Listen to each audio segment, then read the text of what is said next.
Sir Jagan గారు బెంగుళూరు వెళ్ళడం, అక్కడ డీకే శివకుమార్ గారిని కలవడం, అది కూడా ఆయన వైసీపీని కాంగ్రెస్ పార్టీలో విలీనం చేయడానికే అందుకు ఆయన కలిశారు అని చెప్పేసి ఒక వార్త కూడా వైరల్ కావడం చూస్తున్నాం సార్.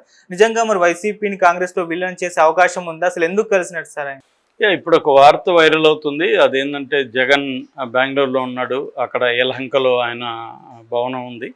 సో అక్కడ వెళ్ళాడు జగన్ అని చెప్తున్నారు. ఎందుకంటే ఇక్కడ ఆయన విశ్రాంతి కోసం అక్కడ వెళ్ళాడు. ఆ మధ్య కాలు కూడా ఆయనకి బెనికింది. మళ్ళీ ఎప్పటి నుంచో కాలు ప్రాబ్లం ఉంది.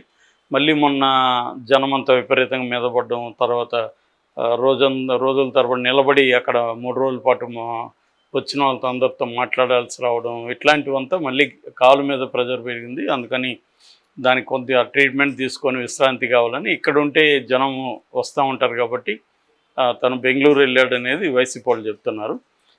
వీళ్ళేమో తెలుగుదేశం వాళ్ళేమో ఆయన పారిపోయాడు, యలహంక ప్యాలెస్కి వెళ్ళిపోయాడు, ఇంకా 6 నెలలు రాడు, ఎందుకంటే తెలుగుదేశం ప్రభుత్వానికి 6 నెలలు టైం ఇద్దామని చెప్పాడు. సో 6 నెలలు రాడు అని వీళ్ళు చెప్తున్నారు. అయితే ఇప్పుడు ఒక కథనాన్ని తెలుగుదేశం ప్రచారం చేస్తుంది, ముఖ్యంగా తెలుగుదేశాన్ని సపోర్ట్ మీడియా. అదేంటంటే జగన్ కాంగ్రెస్లోకి తన పార్టీని విలీనం చేసేస్తున్నాడు అని ప్రచారం చేసింది. సో అందుకని ఆయన ప్రతిపాదన డీకే శివకుమార్ని అక్కడ కలిశాడు. ఎందుకంటే D K Shivakumar Y S Rajasekhara Reddy close కాబట్టి డీకే శివకుమార్తో కలిసి ఇట్లా మీరు కానీ షర్మిలాని కానీ అక్కడ తప్పిస్తే, షర్మిలాని కానీ తీసేస్తే నేను వైఎస్ఆర్సీపీని కాంగ్రెస్లోకి విలీనం చేసేసి కాంగ్రెస్ పార్టీ అధ్యక్షుడిగా నేను పనిచేస్తాను ఆంధ్రప్రదేశ్లో అని ఆయన ప్రపోజ్ చేసినట్టుగా చెప్తున్నారు. ఎందుకంటే ఇప్పుడు కాంగ్రెస్కి కూడా ఈ 4 ఎంపీ సీట్లు వస్తాయి, రాజ్యసభలో 11 సీట్లు వస్తాయి. సో కాంగ్రెస్ బలం పెరుగుతుంది పార్లమెంట్లో. కాంగ్రెస్కి ఇప్పుడు 99 ఉన్నాయి. సో బలం పెరుగుతుంది. రెండోది ఆంధ్రప్రదేశ్లో కూడా జగన్ ఉంటే కాంగ్రెస్ బలం పెరుగుతుంది. సో నెక్స్ట్ 2029కి సెంట్రల్లో అధికారంలోకి రావాలి, ప్రధానమంత్రిగా రాహుల్ గాంధీ రావాలనుకుంటున్నారు. కాబట్టి ఆంధ్రప్రదేశ్లో బలం ఎట్లాగూ తెలంగాణలో, ఇటు కర్ణాటకలో బలం పెరిగింది, ఆల్రెడీ తమిళనాడులో మిత్రపక్షం ఉంది, కేరళలో ఉంది. కాబట్టి సౌత్లో జగన్ కానీ తమతో ఉంటే అక్కడ కూడా కాంగ్రెస్ బలం పెరుగుతుంది. ఇది కాంగ్రెస్ ఆలోచించే పద్ధతి. ఇటు జగన్కి ఏంది, జగన్ ఎందుకు విలీనం చేయాలనుకుంటున్నాడంటే తెలుగుదేశం లాంటి ఒక బలమైన పార్టీతో బీజేపీ కూడా కలిసింది, పవన్ కళ్యాణ్ కూడా కలిశాడు. ఇటువంటి ఒక బలమైన పార్టీతో మనం రీజనల్ లెవెల్గా ఉండి పనిచేయడం కష్టము. నేషనల్ లెవెల్లో కాంగ్రెస్ పార్టీ లాంటి దాంట్లో ఉంటే మనకి ఇండియా కూటమి అండ ఉంటుంది. రేపు ఖచ్చితంగా ఇప్పుడు కాకపోయినా నెక్స్ట్ 5 years తర్వాత కాంగ్రెస్ అక్కడ ఇండియా కూటమి అధికారంలోకి వస్తుంది. అప్పుడు మనకి ఇబ్బంది ఉండదు. నెక్స్ట్ 5 ఏళ్ల తర్వాత ఫైట్ చేయాలన్నా కూడా మనకి నేషనల్ పార్టీతో మనం ఉంటే బెటరు అనేది జగన్ ఆలోచిస్తున్నాడు అనేది వీళ్ళ వెర్షన్. ఇదంతా వినడానికి లాజికల్గా కరెక్ట్గానే ఉన్నాయి అన్నీ. ఇది కాకపోతే కాయిన్కి అటువైపు మనం చూస్తే ఇదే రకంగా బీఆర్ఎస్ బీజేపీలోకి విలీనం అని చాలాసార్లు ఇక్కడ ప్రచారం చేస్తున్నారు. దానికి కూడా లాజికల్గా ఇక్కడ కూడా కరెక్టే ఉన్నాయి. ఎందుకంటే ఇక్కడ కూడా బీజేపీతో ఫైట్ చేయాలి, కాంగ్రెస్తో ఏక సమయంలో రెండింటితో ఫైట్ చేయాలి. ఆల్రెడీ కవిత జైల్లో కూర్చుంది. ఆమె ఇప్పుడిప్పుడు జైలు నుంచి బయటకు వచ్చే పరిస్థితి కనబడలేదు. ఎందుకంటే కేజ్రీవాల్కి కింది కోర్టు బెయిల్ ఇచ్చినా హైకోర్టు క్యాన్సిల్ చేసింది. సో ఇటువంటి కండిషన్లో కేజ్రీవాల్కే బెయిల్ రానప్పుడు కవితకి ఎక్కడ వస్తుంది? అదే ఒకటి. రెండవది, అనేక కేసుల్ని ఇక్కడ తవ్వుతున్నారు. సో ఈ కేసులన్నీ రేపు చుట్టుముడితే మొత్తం కేసీఆర్తో సహా కేసీఆర్, హరీష్ రావు అందరూ జైలుకి వెళ్ళాల్సిన పరిస్థితి. అందరూ జైలుకి వెళితే పార్టీని ఎవరు నడపాలి? దీన్ని అవాయిడ్ చేయాలంటే బీఆర్ఎస్కి కూడా ఏకైక మార్గం బీజేపీలోకి విలీనం చేసేస్తే అప్పుడు బీజేపీ కాంగ్రెస్ రెండే ఉంటాయి, తనకి ఇబ్బంది ఉండదు అనేది కేసీఆర్ ఆలోచిస్తున్నట్టుగా ఉంది. అది కూడా లాజికల్గా కరెక్ట్గానే ఉంది. కానీ ప్రాక్టికల్గా పాజిబుల్ కాదు.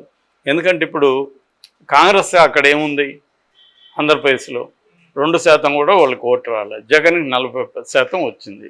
సో రేపు కాంగ్రెస్లోకి వెళ్తే ఆ 40% జగన్కి వస్తుందా? రాదు. ఎందుకు రాదు? అతను జగన్కి సొంతంగా ఏర్పడిన ఓటు బ్యాంక్ అది. రేపు కాంగ్రెస్ మీద తీవ్ర వ్యతిరేకత ఉంది వాళ్ళకి. ఇతను కాంగ్రెస్లోకి వెళ్ళిపోతే వచ్చేది ఏమి ఉండదు. రెండోది ఇప్పుడు బీజేపీ అధికారంలో ఉంది, కాంగ్రెస్ నెక్స్ట్ 5 ఏళ్ళ తర్వాత కథ వేరు. ఇప్పుడు కానీ జగన్ అటు వెళ్ళాడు అనుకో, బీజేపీ ఏం చేస్తుంది, జగన్ జైల్లో పెట్టిస్తుంది. సో జగన్ కెరీర్ జైలుకి వెళ్ళిపోతుంది.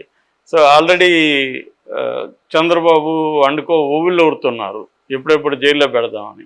సో ఇటువంటి కాంటెక్స్లో జగన్ కాంగ్రెస్లోకి ఇప్పుడు ఎందుకు వెళ్తాడు?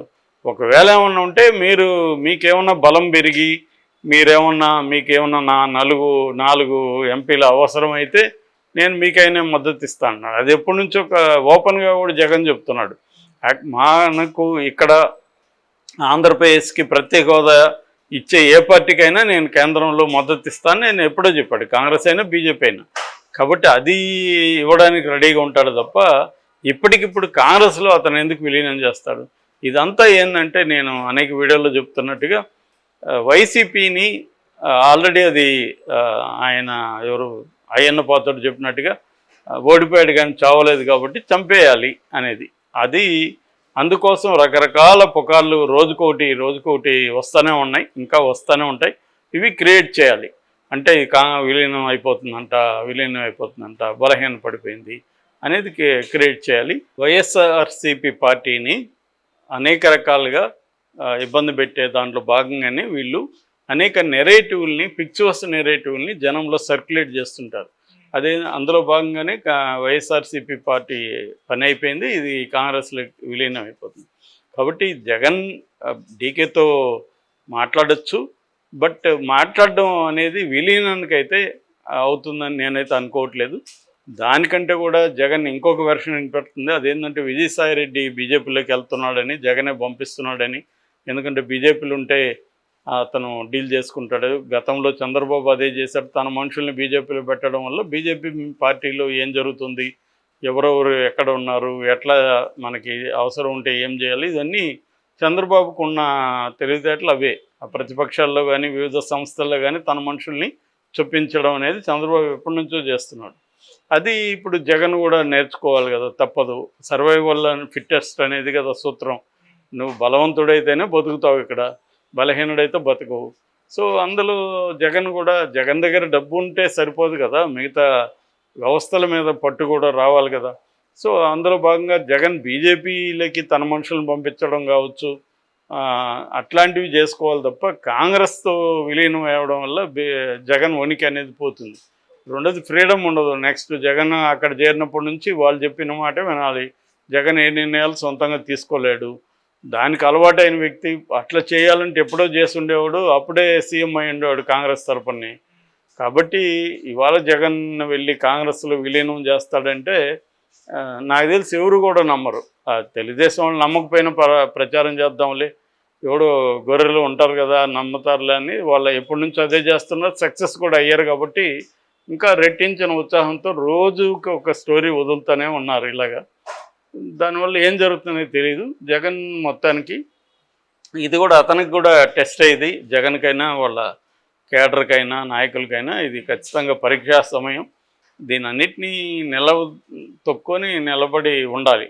నేను ఇందాక వేరే వీడియోలు చెప్పినప్పుడు యుద్ధంలో ఓడిపోయిన వ్యక్తి నెక్స్ట్ అతనికి సమయం దొరికి వచ్చే వరకు బతికుండడం ముఖ్యం. తన రిసోర్సులను కాపాడుకుంటూ బతికుండడం ముఖ్యం. బతికుంటే సక్సెస్ అయినట్టే లెక్క. ఎందుకంటే మళ్ళీ నీకు సమయం వస్తుంది, అప్పుడు నువ్వు దెబ్బ కొడతావు. అంతవరకు నువ్వు తప్పించుకొని తిరగాలి. గెరిల్లా పోరాటం అటువంటిదే.